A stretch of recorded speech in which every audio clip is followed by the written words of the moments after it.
Hey everybody, Rebels9 here. This is my next build that I'm very excited about. It's such a cool new release from Airfix, and this is their Airfix's new tooled 1/72nd scale Hawker Hurricane Mark 1.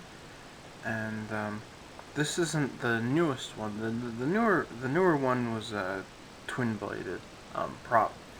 But I said I wasn't gonna buy that one until they came up with a three-bladed one, which they finally have right here. And so this basically hit the shelf that day, and I bought it. I was just way too excited for it. It's the smaller packaging that Airfix does, where they usually only come with one marking in there, and it's a side box. Um, Here's the parts, or sorry, painting guide. And it is a May 1940 Lille Advanced Airstrike Force. So this is Battle of France, which is my only complaint because I really wanted a Battle of Britain version, just because I collect Battle of Britain aircraft. But the only way to get the Battle of Britain one is to buy the starter kit because of the paints on the top and stuff. That one is a Battle of Britain one, so I'll probably be getting that one as well. But nonetheless, I'm really excited to have this one because it's an awesome model. Let's take a quick look inside here and see what we get. Oop.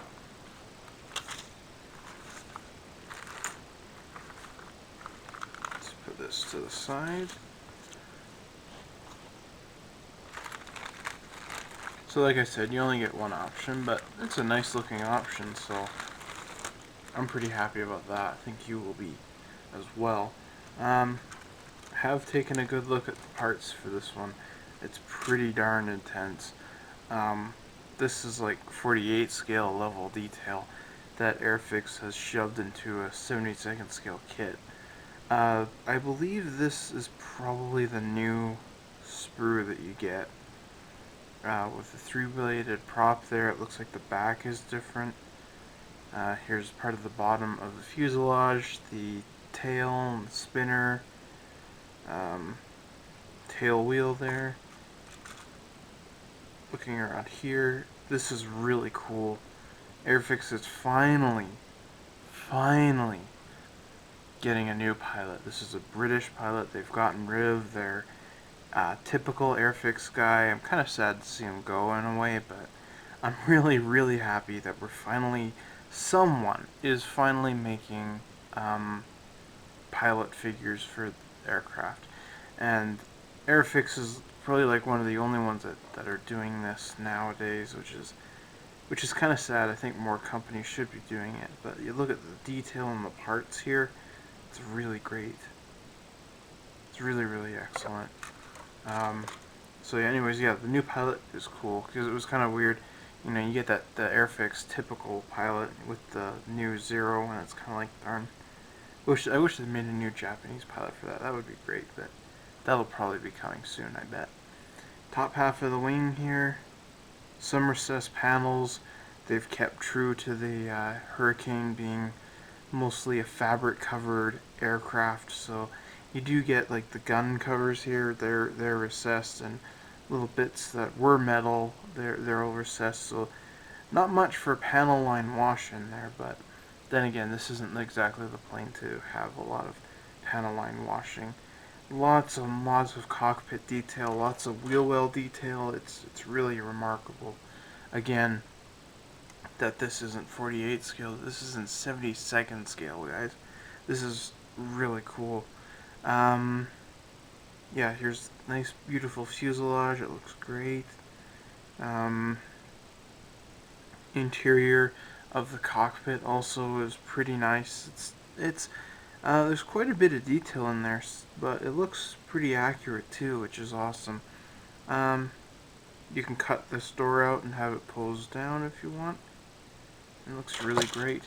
I guess I should open this up here. This is the clear parts sprue, and this is really cool. You get two front window plates and a sliding canopy. So it's really thin plastic too. So I'm betting you can have it slid back, which is like wow, you gotta be kidding me. Not a lot of companies do that in 72nd scale. Especially if you want to do something slid back, you kind of have to go and buy a vacuum formed kit, which is extra work or more extras to make one yourself. So the fact that Airfix has included that again is awesome. So thanks for that. I think that's going to make a lot of modelers happy. The instructions here are not typical Airfix style instructions. They have this little bits of red here, and that says here indicates final location, and so it's kind of cool to have that in here.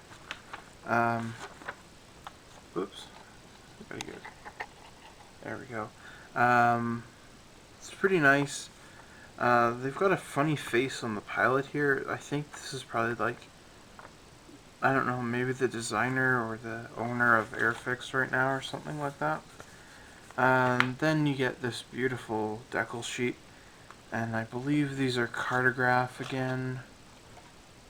It might be, yeah, they're cartograph decals. So these are going to be beautiful. I've had little to no trouble at all with cartograph decals. You get an instrument panel, you get a whole bunch of the details that you'd expect to find on a British aircraft of this era. So this is really cool. I'm going to go and start building it, and I will be back once that's completed.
Here's the Hurricane.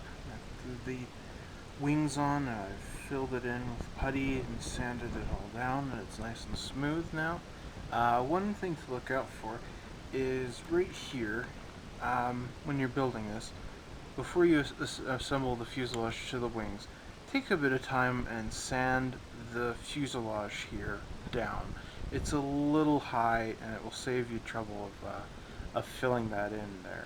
So just sand that down a little bit, just as a heads up. It'll be much easier to assemble it. That was the only problem I had with it, and that was very minor because I just filled it in. Oh, and one thing that was kind of weird is the wings on the bottom here are bigger than the ones on the top. I thought that was my mistake, but that's just kind of how the kit is, so that's a little weird. But nothing that's not too easy to overcome. Very simple fixes. So after I've sanded down all this stuff, I've got a bunch of different grits of Tamiya sandpapers. I usually start with 400 grit and work my way up to 1000, which is kind of a polishing grit, and that smooths out all the putty that's left over in the grooves and everything, and makes it a lot nicer. Takes away any scratches that I may have left behind or anything like that. And so the next step, which is difficult for a lot of people that they don't like, is scribing, and there's plenty of ways to scribe. You can buy scribing tools, which work pretty well. I've made up a couple of my own. This is a old compass tool. It's got a needle point here, and I usually scribe it, in the lines like that. It's quite thick, kind of blunt.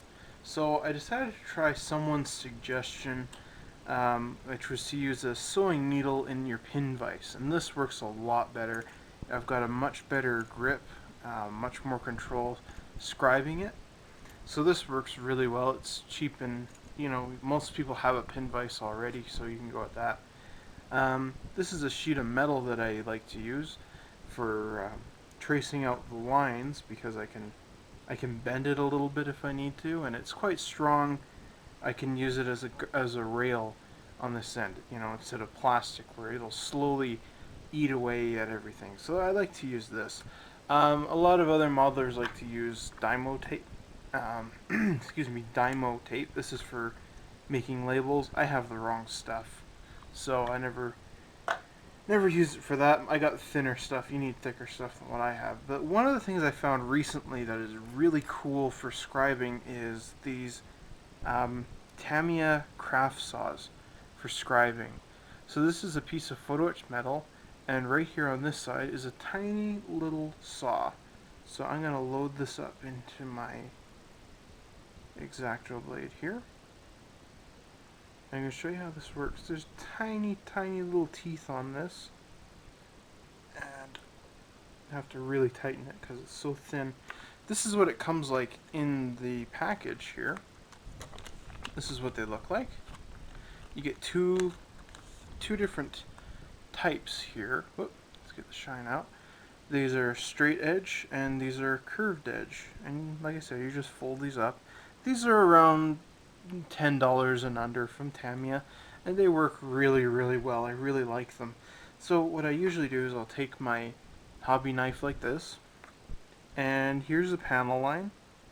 And so what I want to do is go across like this, and I'm just following in the old groove where the panel used to be. Now this is not, I would say, functional for doing tiny little squares and panels like that, but for long panel lines this works really well. And so now what I'm going to do is I'm going to take my saw. This is a little difficult to film and hold, and I'm just going to go like this, like that, down the